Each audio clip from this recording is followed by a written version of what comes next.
Sang-yu is a struggling scriptwriter with nothing going for him. He's broke, has no job, no friends, and his parents are long gone. But his biggest problem? He hasn't had a decent night's sleep in over 6 months. Every time he closes his eyes, a terrifying demon invades his dreams, turning them into violent nightmares. Before moving forward, please like this video and subscribe to our channel. It will help us keep bringing your favorite movie recaps. Tonight, in his latest dream, Sang-yu finds himself on a subway platform. The demon appears, grabs him by the hair, and smashes a hole in the floor, shoving his head through it and killing him on the spot. Sang-yu jolts awake the moment his dream self dies. Shaken and exhausted, he tries to write, but a knock at the door interrupts him. It's his landlord, claiming to have brought food. Sang-yu knows better. He owes rent and has no money to pay. Panicking, he escapes out the window. As he roams the streets, his mind drifts back to the countless experts he's consulted, psychologists, doctors, scientists, even religious figures, hoping for answers about his dreams. None of them could offer real help, only vague theories. Hunger gnaws at him, so he stops at a street food stall and orders the cheapest option, a plain crepe without eggs. The vendor, feeling generous, adds an egg for free. While waiting for his food, Sang-yu's eyes wander to a cafe across the street. That's where Hwa-er works, the girl he's secretly admired for years. He first saw her singing with her band at a bar, and her voice has been stuck in his head ever since. With his crepe finally ready, Sang-yu sits down to eat, but his moment of peace is shattered by the sudden appearance of Sanji, his manager. Terrified, Sang-yu tries to run, dropping his crepe in the process. But he's too weak to get far, and Sanji catches up easily. Sanji drags him to a restaurant, forcing him to sit and watch as he eats. Between bites, he berates Sang-yu for failing to meet deadlines and not delivering his script. Sang-yu tries to explain that his insomnia has made it impossible to focus, but Sanji doesn't care. He gives him an ultimatum. The script is due in 10 days. Defeated, Sang-yu returns home only to find the worst has happened. His landlord has locked him out and dumped all his belongings in the hallway. Homeless, hungry, and out of options, Sang-yu's life feels like it's spiraling completely out of control. Sang-yu heads to a cafe, hoping the change of scenery will help him write. But hunger gets the better of him, and before he knows it, he's dozing off. In his dream, the demon reappears, creeping up behind him. Chains tighten around his neck as the demon slams Sang-yu's head onto the table repeatedly. Just as his dream self dies, Sang-yu jolts awake. It's morning again. But this time his laptop is gone. With his writing tools stolen and his grip on reality slipping, Sang-yu spirals into despair. He feels trapped, unable to separate nightmares from the real world. Overwhelmed, Sang-yu messages his friend Sanji, saying he's ready to end it all and reunite with his parents. He climbs to the roof of a building across from Hwa-er's cafe, watching her as he steps closer to the edge, prepared to jump. But a crepe vendor interrupts, offering him free food. The man joins Sang-yu on the roof and shares a simple yet profound thought. Everyone sees death and dreams differently.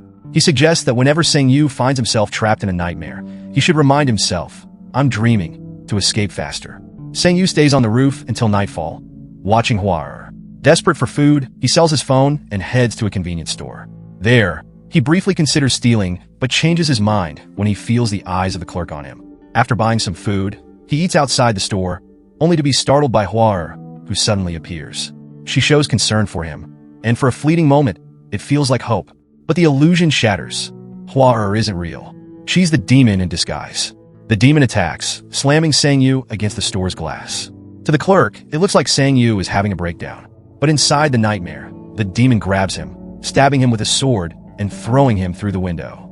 As Sang-yu falls, he recalls the crepe vendor's advice. This is just a dream. Repeating the words to himself, he forces his mind to wake up, just as he's mid-fall in real life. Crashing through the shattered glass, Sang-yu realizes he isn't stabbed.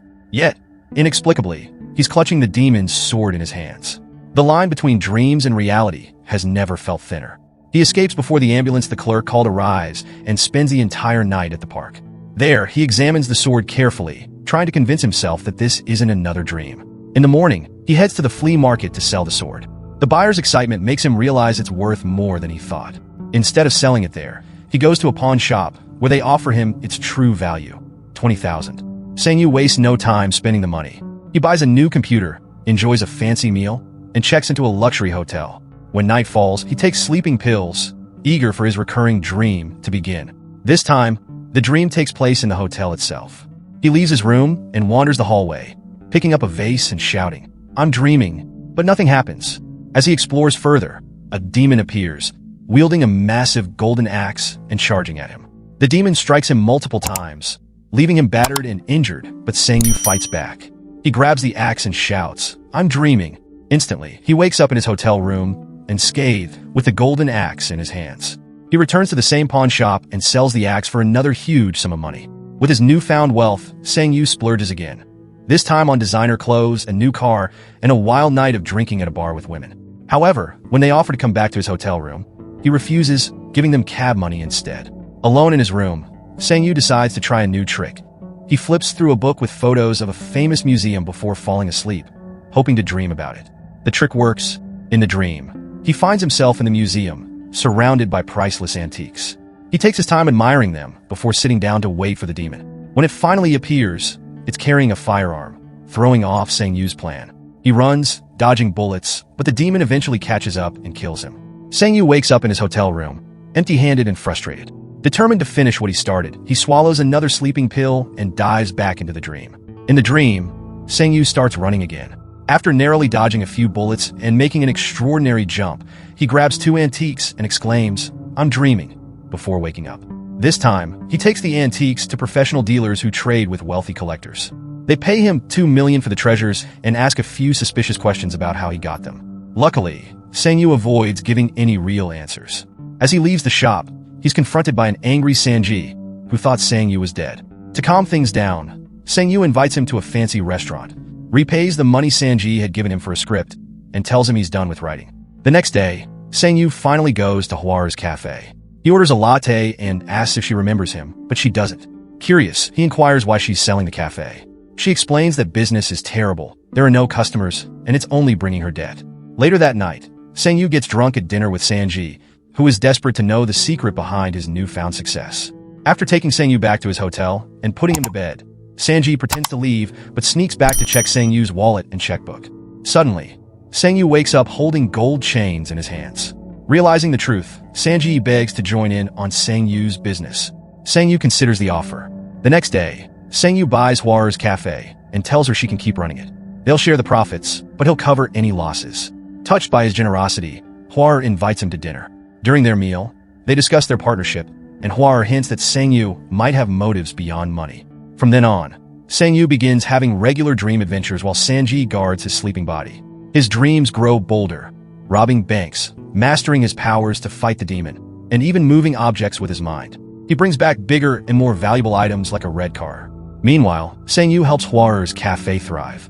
He sends Sanji to pay people on the streets to visit, and soon, the cafe is bustling with customers. Sang Yu leaves a bag of money for the crepe man as a thank you for all the free meals he gave him in the past. After the shop closes, Sang Yu takes a walk with Hwa, who quickly guesses that he's a scriptwriter based on just a few words. Sang Yu starts walking her home every day after work, and one night, he lets her drive the red car from his dream. He tells her the car is for her, and Hwa assumes he must be a famous scriptwriter. As she drives through the night, Sang Yu remembers the first time they met.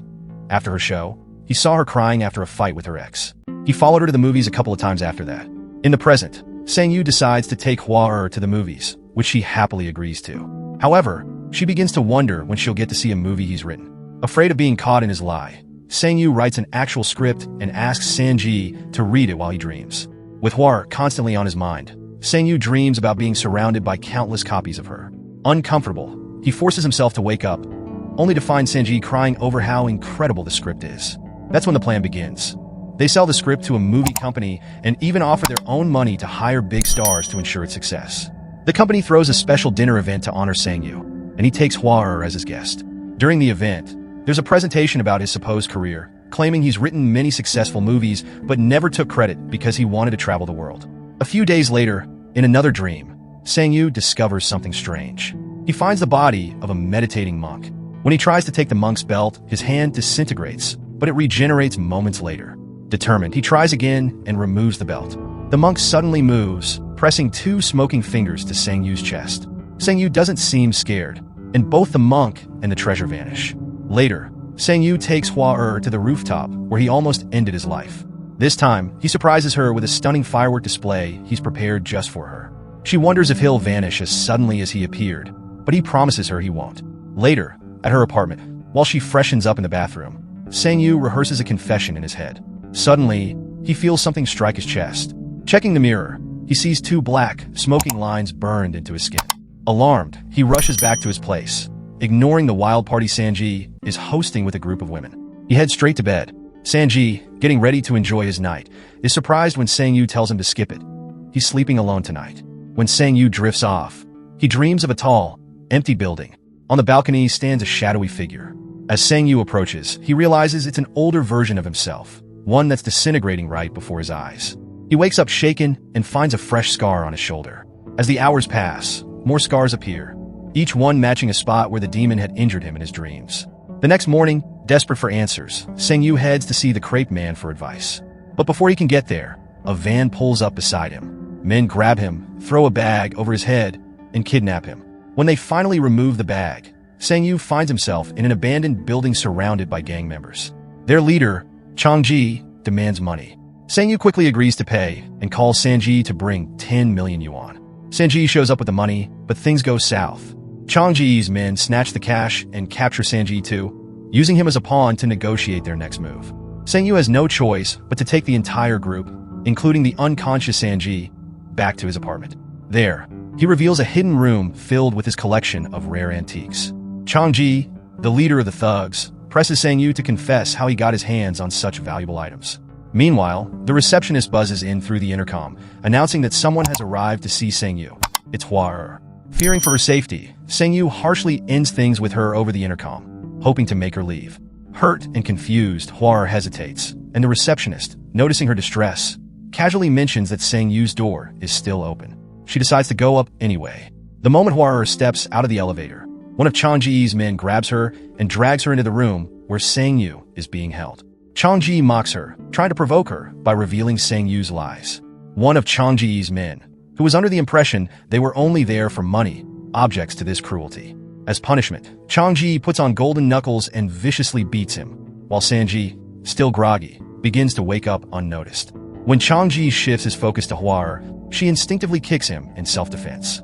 This creates just enough of a distraction for Sanji to act. Grabbing a vase, he smashes it over the head of the thug restraining Hua-er. Sang-yu bites his captor and breaks free, but not without being stabbed in the process. The three of them manage to escape, but Sang-yu's injuries slow them down. Chang-ji, enraged, shoots the beaten man from earlier and leads his men in pursuit. On the stairwell, the group is caught again, and Sang-yu is stabbed a second time. Desperate to save his friends, Sanji stays behind, sacrificing himself to buy them time. He fights valiantly, but is overpowered and beaten to death by the two thugs. Sang-yu and Hua-er don't make it far. One of the thugs catches up to them, savagely beats them, and throws them around like ragdolls. Even when Sang-yu stabs him in the back with a dagger, it hardly slows the attacker down. Both Sang-yu and Hua-er eventually lose consciousness. When Sang-yu awakens, he finds himself in a mysterious, otherworldly ruin. His body is covered in a strange black substance, but it quickly disappears as he begins to move. After looking around, Sang-yu touches a glowing doorframe and is suddenly flooded with flashbacks from the past few months. He sees moments from his real life, his dreams, and even a strange version of himself being taken away by an ambulance outside a convenience store.